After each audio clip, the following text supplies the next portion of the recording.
All right, for those of you that have never really been exposed to eco dyeing and haven't seen any videos but still had an interest, let's start from there. Now, this particular form of dyeing is contact.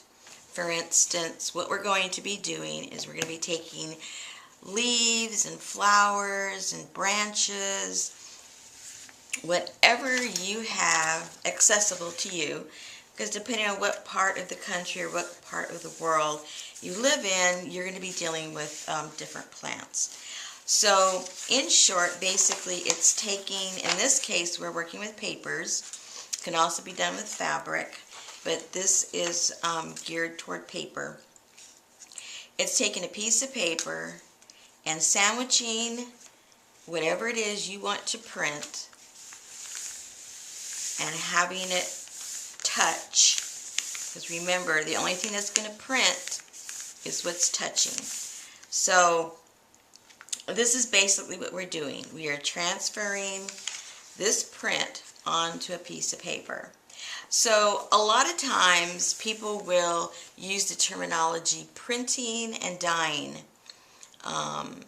within the same context, which they're two separate things, and for the purpose of this class I'm going to explain the difference, because once you start investigating more about this, you're going to see the difference between the two, and if I transpose those words, it's going to confuse you. First of all, a print is, again, like I said, contact, and it's going to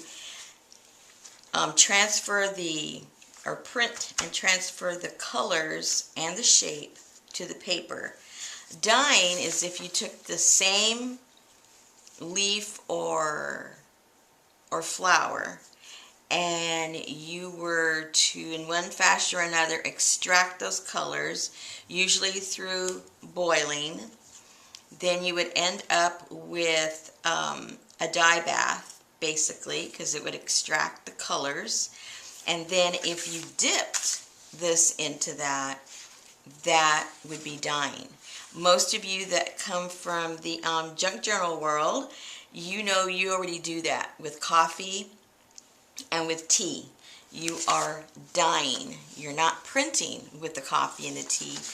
You are dipping it in the dye bath that you created, and you are dyeing with. Alright, so depending on what kind of plants you have in your area, you're going to be getting different results from what you are going to be printing with.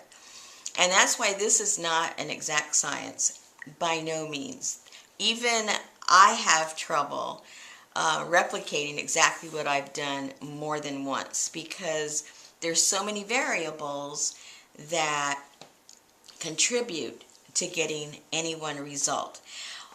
You have the plant, obviously. You have the types of papers that you use. You have what you add to your water. You have how you prepare your paper, if you do at all.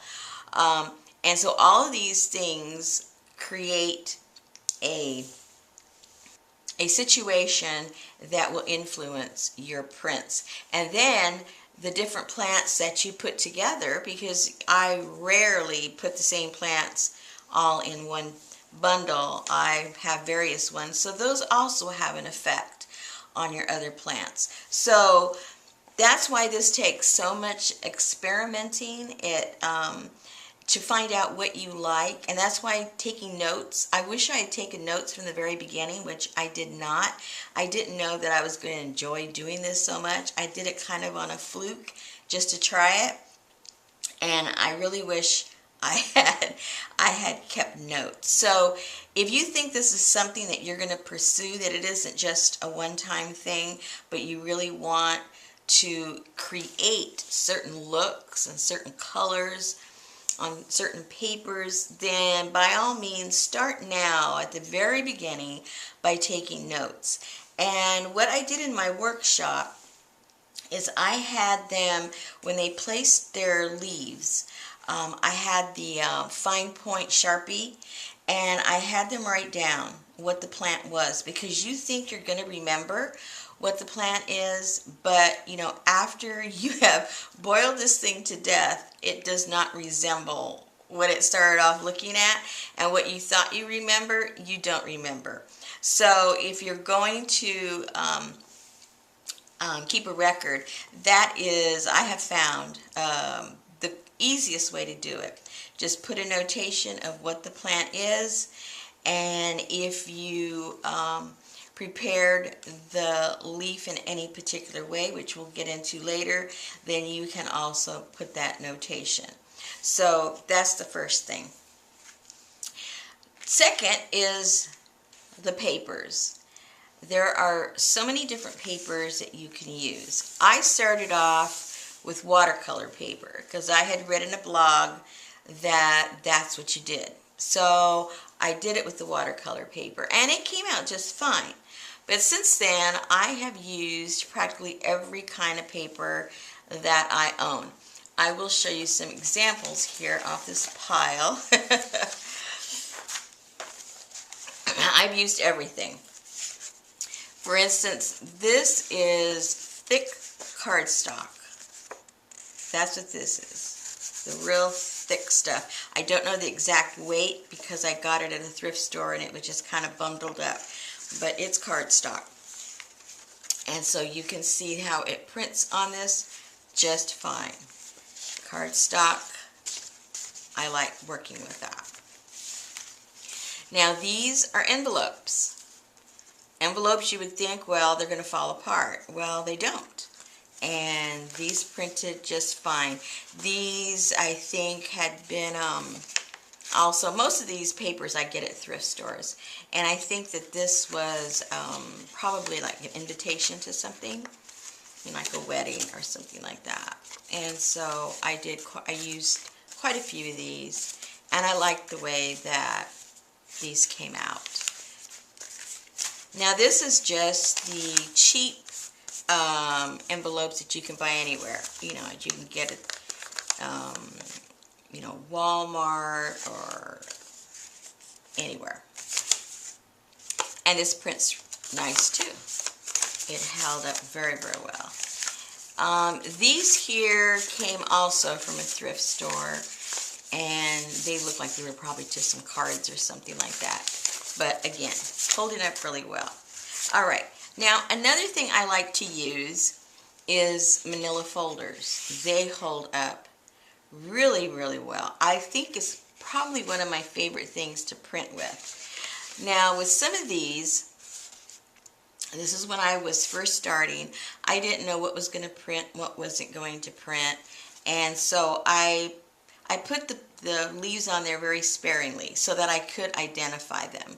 You know, once you know what you're doing, you know what you like, you know what plants you like, you know, then I started piling it on because I knew I was going to like them no matter what happened.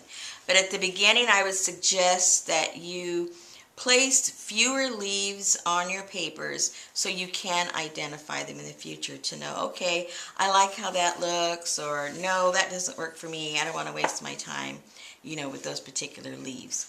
Now this is a, this right here is part of the onion. This is the yellow onion, but the skin of the onion. When I say onion, one time I forgot to tell somebody, no, it's the skin, and you know, they were boiling the onions. You can imagine the smell in that place. No, this is the skin from the yellow one. I also used from the purple, and that one comes out really pretty too. But anyway, this is just manila folder, and again, you can see it prints really well. This was very, very faint, but really pretty. Again, I was using new leaves. I wasn't sure what it was going to do. But this particular leaf in the fall, it is very, very beautiful print in the fall. But when it's green, not so much. And that's another thing you'll learn as you progress, that a leaf during a certain time of the season may not print. So don't give up on it, because later on in the season it might give you a really pretty print. Alright, now this again is an envelope, but this is just you know, from junk mail. So you really can print on anything, especially at the beginning when you're testing things out. Just use whatever you have. Now this here is watercolor paper, and it prints, but I don't think it prints any better than some of the other papers that I've printed. Now later on, if you decide that this is something you want to pursue and you're going to make maybe cards for friends, well then this is pretty cool to use the watercolor paper and then to make some cards out of it. So something to think about. Again, here is the file folder, and you can see that it prints really good. Again, you know, depending on the leaves that you're using. Sometimes what you practice on doesn't work. It's just very faint. And even if something doesn't print, well, sometimes basically what you're doing is creating like a resist, and it will still show up like what I call like a ghost print, but it's a resist. This printed really well. Now here is where I used some dye bath. What I did is I boiled in very little water some red cabbage, and that red cabbage let off all these beautiful colors, and then I used that in the water that I boiled this particular batch in, and you can see how cool that came out.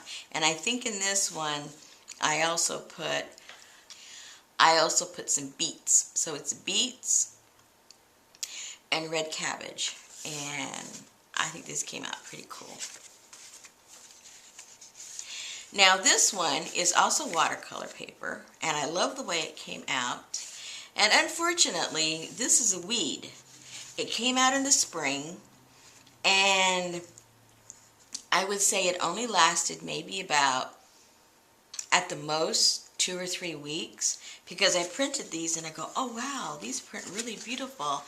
And these weeds were, you know, a couple of streets over in some open fields. So I run back there and they were all dry and gone. So next spring I'm going to go back and see if I can find them, and I want to do a bunch of prints with these because I think they came out so pretty. Here again was with some of that, I think this was only the cabbage, I think. Because see, I wasn't smart enough to mark it. You're going to be smarter than me, and you're going to mark all this down. This is file folder. Now see, this is watercolor paper, but this particular flower was white, and so it didn't have any color to print, but still it left a pretty cool shape. It was a giant white dahlia. Now you can also use for that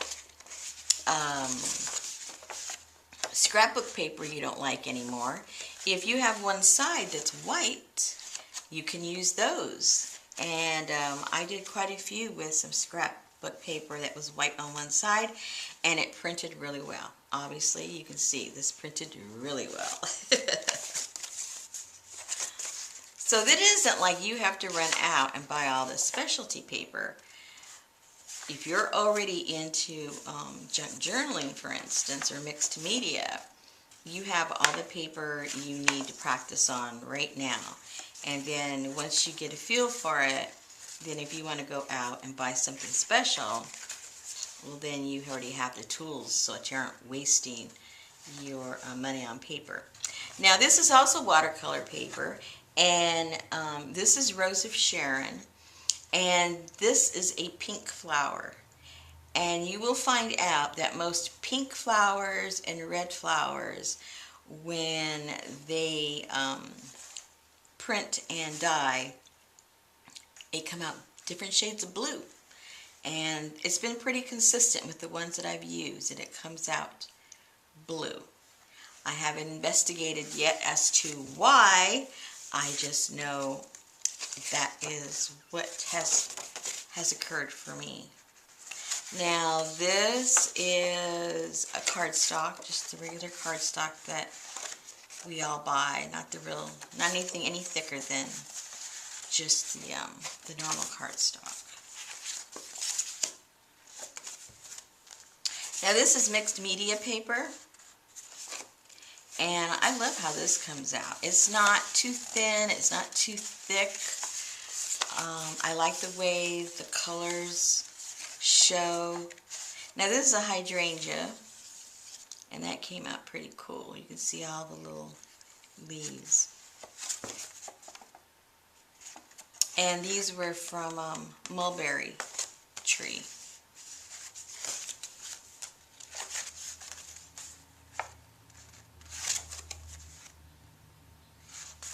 This is from the hydrangea leaf. Now see, this is also a hydrangea, but it didn't print any color. It's just the ghost shape of it. Another hydrangea. It's funny, once you start doing this, you'll be able to recognize your plants, but at the beginning it's like, what?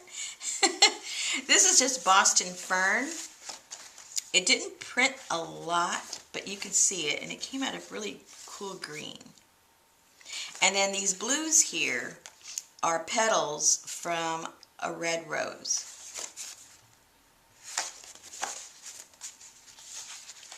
Now this didn't print really any colors. It just kind of, I don't know, it just kind of absorbed some of the dye bath and gave some kind of like ghosty prints, but I think it's pretty. Can I do this again? I don't know.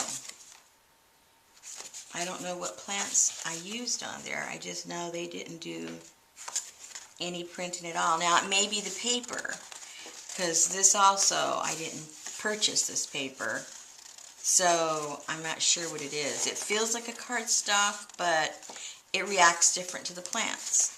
Completely different. Alright, now here again is some of the mixed media paper. And I'm really starting to like this mixed media paper. I hadn't used it, and I just started using it like a couple of months ago. And I go, why haven't I been using this? I had it just sitting there in the corner, and I like what it does. There's that weed again.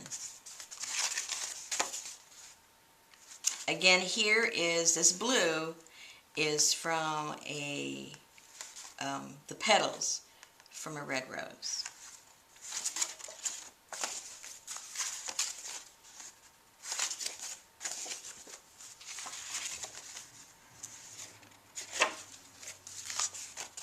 So you see, they're all so different, and I won't, we're not going to be able to duplicate any of those exactly, but you'll know what I've used and how I put it together, and then we'll see what happens with you. Because even the water, the different minerals that are in everybody's water is different, and the minerals really can make a difference also in how it reacts with your plants. So there's just so many factors. It's really, really hard to determine what's going to happen. Everyone's pot is going to be different. Okay, this has the brown that's in here is also from some onion skins. See that dark there? Those are all onion skins. And it adds a real vintage look, I think, to the papers, because it darkens them all. And this is also the onion. Okay, so I'm going to show you some of the packages to the papers, some of the papers that I've used, in case you're not familiar with the different types that you can get. All right, here are just a few, and I don't buy the expensive papers for this. Whatever's on sale, I'll buy it and I'll use it. This is just sketch pad paper. I've printed with this and it comes out really nice. Very inexpensive paper. Of course, I've used the watercolor paper and it works really well. But to get good prints, you do not have to use watercolor paper. But it does print really well. I've used tracing paper. And tracing paper is very inexpensive, and it really prints really nice on that also. I found this on sale at, I think it was Michael's. Can't remember now. But it's especially for colored pencils. But this printed really well. It's pretty thick, and it printed really good because it's a 114-pound paper. Again, I have this type of sketching paper, and this printed well too. This particular one didn't show what weight it is, but it's sketching paper. I already showed you the watercolor paper. Now this one, I ran out, but I like using this too. This is called cream drawing paper. Also, I got this on sale, 90-pound weight, prints really well. And then, of course, my favorite, I think, so far, is the mixed media paper, and that is 95-pound weight. And then I use cardstock, I use regular printer paper, I use... oh, let me show you this right here. That's underneath right now.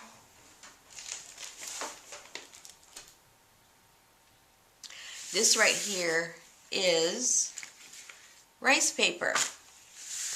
I was gifted this by one of the students at my workshop, and so a few days ago I printed with it, and I just love it. So rice paper prints really well. I printed on vellum.